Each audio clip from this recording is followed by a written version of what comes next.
জুলাই সনদ বাস্তবায়নে ঐক্যমত্য কমিশন 4 প্রস্তাব দিলেও মত পার্থক্য দেখা দিয়েছে রাজনৈতিক দলগুলোর মধ্যে। তবে সংবিধান সংশোধনের প্রয়োজন নেই এমন ইস্যুগুলো বর্তমান সরকার নির্বাহী আদেশের মাধ্যমে বাস্তবায়ন করতে পারবে বলে একমত দলগুলো। মেহেদী হাসানের রিপোর্ট।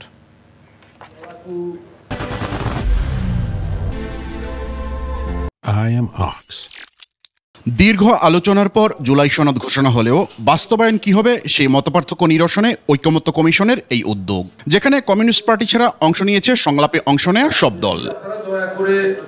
শুরুতেই জুলাই সনদ বাস্তবায়নে গণভোট, অধ্যাদেশ, নির্বাহী আদেশ ও বিশেষ সাংবিধানিক আদেশের সুপারিশ করে জাতীয় ঐক্যমত্য কমিশন। তবে এ নিয়ে আলাদা মতামত দেয় রাজনৈতিক দলগুলো। আমরা কি একটা সংবিধান সভার নির্বাচনের দিকে যাওয়ার মধ্য দিয়ে এটাকে আইনি কোনো রূপ দেওয়া যায় কিনা? আমরা গণভোটকে অল্টারনেটিভ প্রস্তাব হিসেবে রেখেছি। আমরা বলেছি এটাই উত্তম হবে। এই মুহূর্তে একটা বিপ্লবের ডাক দিয়ে সমস্ত রাজনৈতিক প্রক্রিয়ার উপরে একটি দল নির্ধারক শক্তি হিসেবে যদি আবির্ভূত হতে চায়, তাহলে সেটা যে রাজনৈতিক সংকটের জন্ম দিতে পারে, সেইটা দেশের বাস্তবতা, ভূ রাজনৈতিক বাস্তবতায় আমরা দেশের জন্য যথার্থ মনে করি না। বিএনপি মনে করে 106 নং অনুচ্ছেদের মাধ্যমে গঠিত বর্তমান সরকার সংবিধানের ধারাবাহিকতা রক্ষা করেছে। সেক্ষেত্রে এই সংবিধানের বাইরে গিয়ে সনদ বাস্তবায়ন করা যাবে না। যখন পার্লামেন্ট সেশনে থাকবে না, তখন প্রেসিডেন্ট অর্ডিন্যান্স জারি করতে পারে 93 আর্টিকেল অনুসারে।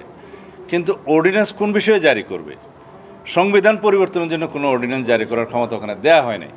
আইন প্রণয়ন, যেটা সংবিধানের অনুসারে পার্লামেন্ট যে আইনগুলো পরিবর্তন করতে পারে বা আইন প্রণয়ন করতে পারে, সেই ক্ষেত্রটা প্রেসিডেন্ট অর্ডিন্যান্সের মাধ্যমে করতে পারে। এদিকে কমিশন বলছে দুটি বিষয়ে একমত হতে পেরেছে সব রাজনৈতিক দল। সুপারিশের যেসব বিষয় সংবিধান সংশ্লিষ্ট নয়, সেসব বাস্তবায়নের জন্য অন্তর্বর্তী সরকার অধ্যাদেশ জারি করতে পারে।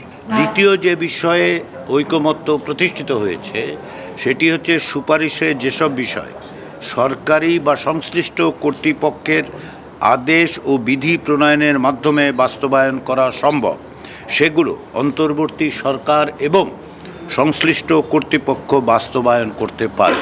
যেসব বিষয়ে সংবিধান সংস্কারের প্রয়োজন পড়বে, সেসব বিষয়ে রোববার আবার আলোচনা হবে। আমরা সেই চেষ্টাটা অব্যাহত রাখবো। মেহেদী হাসান, 21 টেলিভিশন, ঢাকা।